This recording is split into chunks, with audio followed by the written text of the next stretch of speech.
Hello everyone, आप में से बहुत लोगों ने तारक मेहता का उल्टा चश्मा देखा होगा या शायद अब भी देखते हैं। Everyone says it's a legendary show, लेकिन क्या सच में ये शो उतना अच्छा है जितनी तारीफ होती है? Is it really deserving of all the praise? जब मैंने ये शो पहली बार देखा तब मुझे भी ऐसा लगा कि इतना अमेजिंग शो है, very different from other typical Indian serials. But over time I started asking myself, is it really as progressive as we believe? Let's break it down. सबसे पहली चीज जो मुझे प्रॉब्लमैटिक लगती है वो है जेठालाल का कॉन्स्टेंटली बबीता के साथ फ्लर्ट करना। Now many people call this comedy, but honestly मुझे ये बिल्कुल फनी नहीं लगता। To me it feels like micro cheating और maybe even direct cheating. Think about it, the main character, the protagonist around whom the whole show revolves, is shown disrespecting his wife and chasing another married woman. What kind of message does that send? There are so many scenes जहाँ Jethalal openly insults Daya and flirts with Babita, sometimes shamelessly,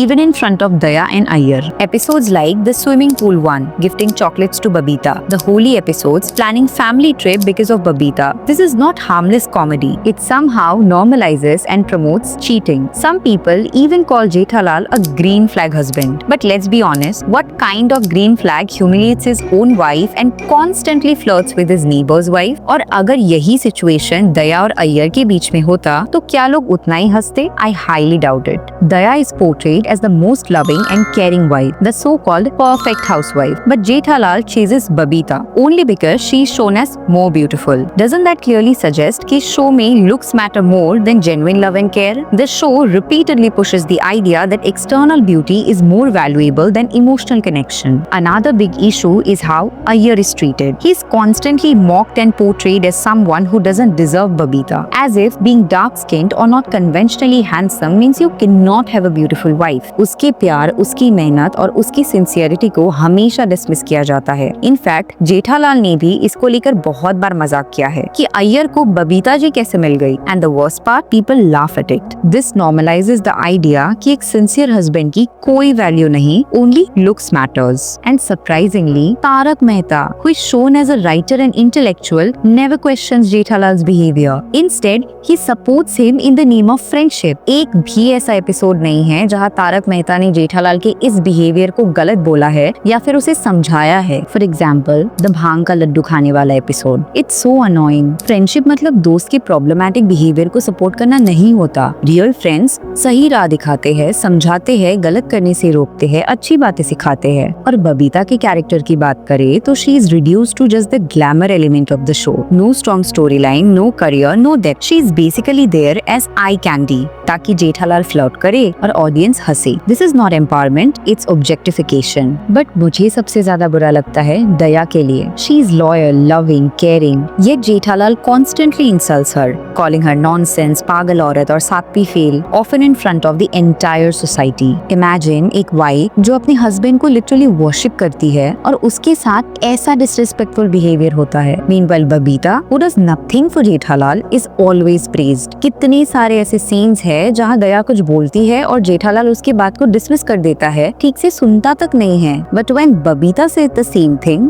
he praises her. और ये सिर्फ दया और बबीता तक limited नहीं है। Almost all female characters have no prominent career. They are mostly shown cooking, shopping or gossiping. Even Madhvi, who is technically a businesswoman, is rarely given a meaningful storyline. People say TMQC promotes women empowerment. Yes, but just बोलने के लिए। Just एक या दो episodes women empowerment को लेकर बनाएंगे, but the rest of the story remains same. In fact, men का portrayal भी problematic है। Husbands never help with household chores. Gender division of labor का बहुत अच्छा portrayal है। सिर्फ भीरे को दिखाया गया है जो अपनी wife की मदद करता है, but he is made into a joke for it. He gets mocked for ironing sarees or helping at home, as if घर का काम रियल वर्क नहीं है। जेठालाल जो कि मेन कैरेक्टर है शो का, he doesn't even know basic cooking. अपनी सर्वाइवल तक के लिए खाना बनाना नहीं आता है। और फनी तो ये है कि एक एपिसोड में लिटरली भीरे को प्रेज किया है for knowing how to cook. Isn't that a skill everyone should learn? मतलब जरूरत में खुद बना ले, इतना तो bare minimum है ना। So basically the show dismisses both women's work and men who share responsibilities.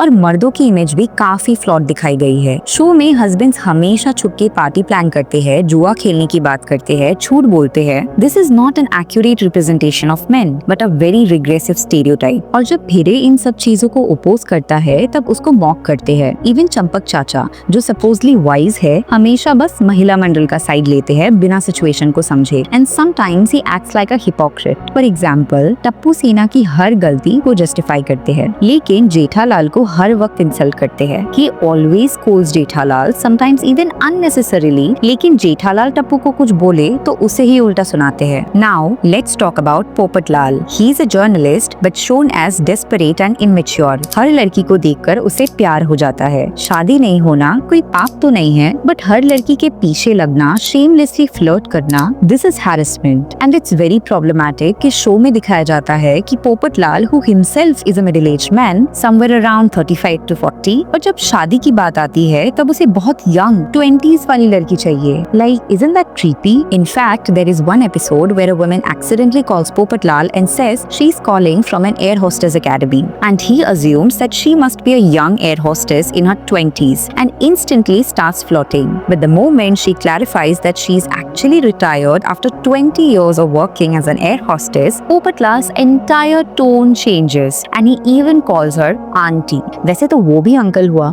What this show wants to promote by this कि एक woman undesirable हो जाती है for marriage अगर उसकी उम्र ज्यादा हो तो। Isn't marriage a big responsibility जो mature लोग better handle कर सकते हैं? Then उम्र ज्यादा होने से undesirable कैसे हो गया? Instead of showing Popatlal as a sensible journalist, they reduced him to a image of desperation. और सबसे बड़ा flaw that there is no character growth. Since the beginning, Jethalal is still flirtatious, Daya is still naive, Soni is still obsessed with alcohol, Popatlal is still desperate for marriage, Babita is only the glamour element, no one evolves, no one learns, it's the same loop for over a decade. So, is Tarak Mehta का उल्टा चश्मा really progressive? मुझे तो लगता है बस बोलने में progressive है, but in reality, it is deeply regressive. The so-called moral lessons at the end of episodes cannot hide the reality. Instead of promoting respect, equality and growth, the show glorifies shallow attraction, reinforces gender stereotypes and makes outdated cultural norms into comedy. अब बहुत लोग बोल सकते हैं कि it's just a show,